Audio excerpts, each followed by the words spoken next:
நேற்று பார்த்தீங்கன்னா தண்ணி ஊற்று பார்க்க போகிறேன்னு சொல்லிட்டு இருந்தாங்க. சரின்னு நானும் வேடிக்கை பார்க்க போகலான்ட்டு போனேன். அங்கே பார்த்தா ஊற்றெல்லாம் ஆல்ரெடி பார்த்தாச்சு.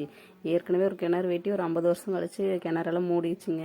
அந்த கிணத்தை சுற்றி தான் ஊற்று இருக்குது அப்படின்னு சொல்லிட்டாங்க. அப்புறம் அந்த கிணறு வெட்டுறதுக்காக ஆளுங்கெல்லாம் வந்து அளந்துட்டு இருந்தாங்க.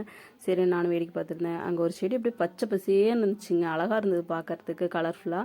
அது என்ன செடின்ட்டு கேட்டேன். அப்புறம் அங்கே கிணறு வெட்ட வந்து ஒரு அக்கா சொன்னாங்க, இதெல்லாம் கை கால்லாம் உடஞ்சிச்சுன்னா இந்த செடி இலையை தான் வந்து வணக்கி வைப்பாங்க அப்படின்னு சொல்லிட்டு இருந்தாங்க. சரின்ட்டு அங்கே பார்த்துட்டு வீட்டுக்கு வந்தோடனே நீ முதல்ல போய் செக்கு போடுமா அப்படின்னு சொல்லிட்டு நம்மளை தட்டி விட்டாங்க. அங்கே போய் செக்கு போட போனால் கொஞ்சம் பருப்பு தாங்க. எல்லாம் ஒரு 20 கிலோ ஒரு 2-3 பேர் வச்சுருந்தாங்க. வச்சுருந்தாங்க, கொஞ்சமாக தான் இருந்துச்சு. ஆனால் ஆள் யாருமே இல்லை. நம்ம மேலே இருக்க நம்பிக்கையில் எல்லாம் நீங்களே ஆட்டி வைங்க அப்படின்னு சொல்லிட்டு வச்சுட்டே போயிட்டாங்க. என்னடா பண்ணுறது அப்படின்னு சொல்லிட்டு நானும் ஒண்டினா அப்படி இப்படின்னு போட்டு ஆட்டி முதல்ல எடுத்து வச்சிட்டு இருந்தேன்.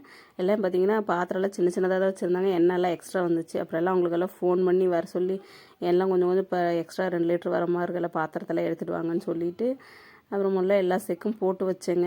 அப்புறம் எல்லாம் ஒருத்தராக வந்து எடுத்துகிட்டு போயிட்டு இருந்தாங்க. ஒருத்தவங்க வந்து புண்ணாக்கு அரைச்சிட்டு போனாங்க. அப்புறம் ஒருத்தவங்க எண்ணெய் ஊற்றிட்டு போனாங்க. அப்புறம் பார்த்தீங்கன்னா ரெகுலராக ஆட்டுறவங்க தான் ஒருத்தவங்க, என்னங்கக்கா நீங்கள் தானே ஏன் வச்சுட்டு போனீங்க அப்படின்னா, எங்கள் காட்டில் எல்லாம் வேலை இருக்குமா, நீங்களே போட்டு வச்சுருங்க அப்படின்னு சொல்லிட்டு தான் வச்சுட்டே போயிட்டோம். நீங்கள் தான் இருக்கிறீங்களே ஆட்டி வைக்கிறதுக்கு, அப்புறம் என்ன அப்படின்னு சொல்லிட்டு சிரிச்சுக்கிட்டே கிண்டல் பேசிகிட்டு இருந்தாங்க. அதுவும் இந்த அக்கெல்லாம் பார்த்தீங்கன்னா செக்கு போட வந்தாங்கன்னா 100 கிலோ 200 கிலோ கொண்டு வந்தாங்கன்னா கூட அங்கே செக்கு போடுற வேலையே மழப்பே தெரியாது. அந்த அளவுக்கு நல்லா ஜாலியாக பேசிகிட்டே இருப்பாங்க. இப்படி தாங்க நேற்று பொழுது போணுச்சு. வீடியோ பிடிச்சிருந்தா லைக் பண்ணுங்கள், கமெண்ட் பண்ணுங்கள். பாய்.